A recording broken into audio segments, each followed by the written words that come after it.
I'm so excited to see what you all have achieved in the last few years. Your growth has been incredible, and I'm grateful for all of your hard work and sacrifice.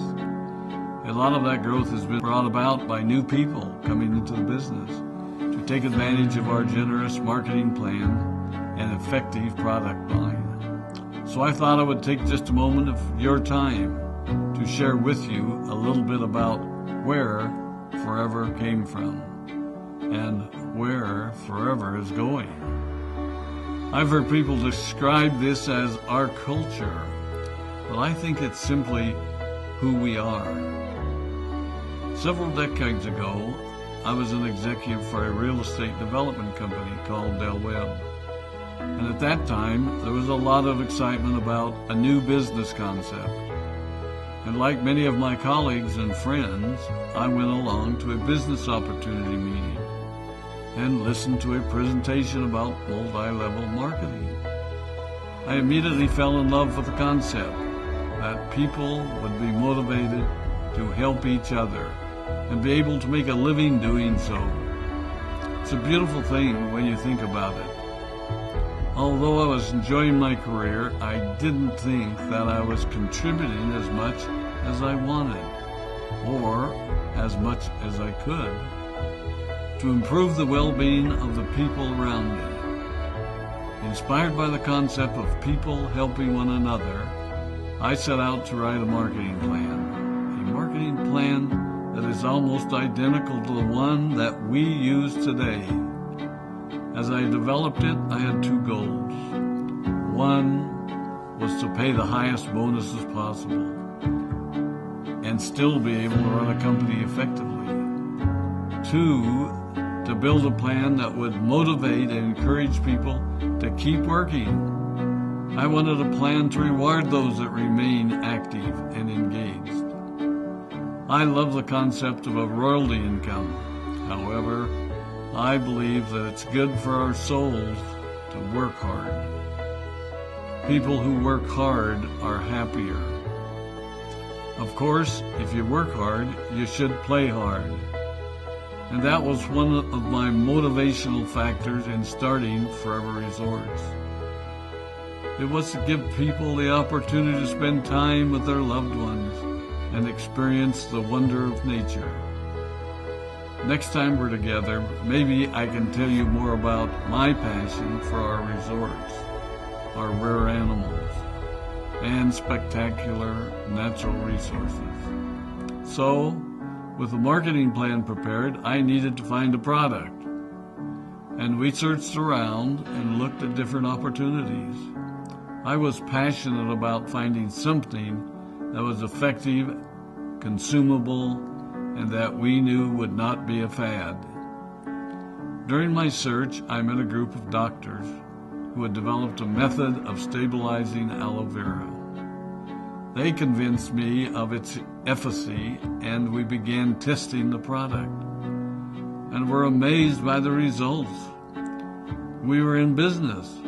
We had a fair and balanced marketing plan, a consumable, effective product, and the third ingredient, an absolute conviction that we could make a difference in the lives of the people around us.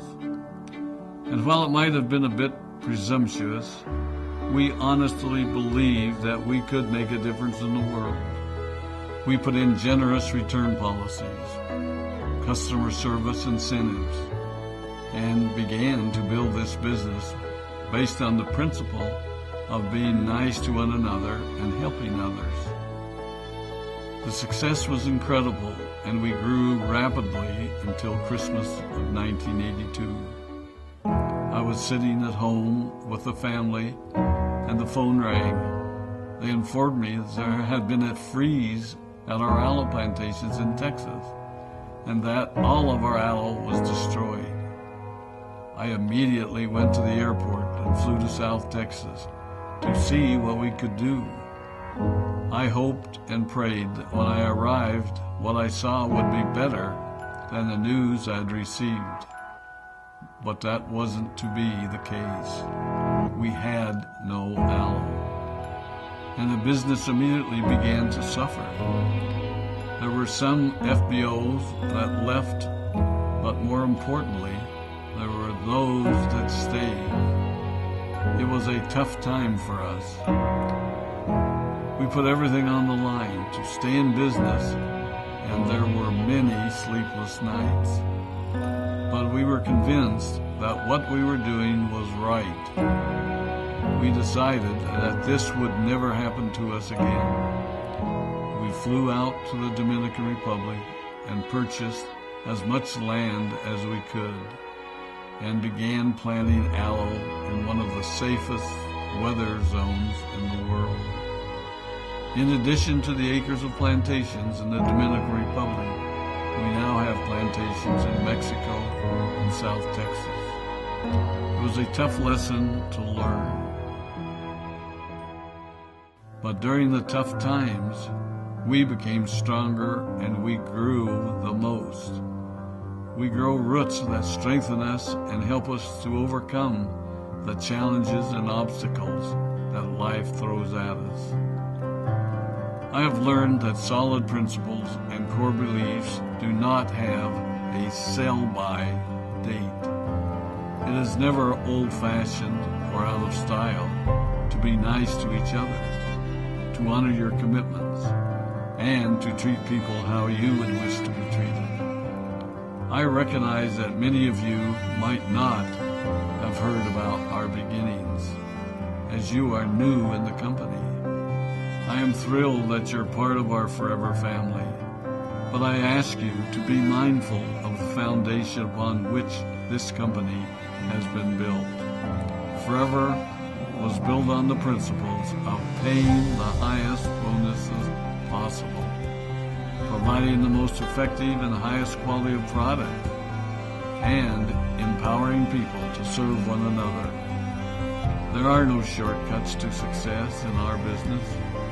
Of course, the speed at which we reach certain levels may vary, but the fundamental principles remain unchanged and will remain unchanged as we continue our journey over the next 4 decades and longer. There will be times when a pathway will open up to you that will tempt you to take a shortcut, to buy a little more product than you may need, to make a purchase in someone else's name, or other ways in which we are tempted to give up what we want most for what we want now.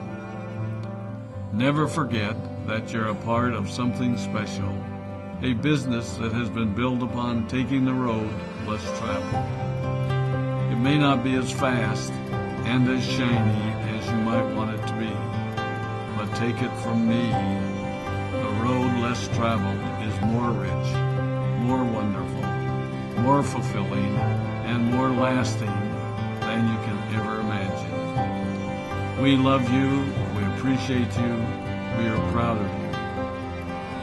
My name is Rex Maughan, and I am forever.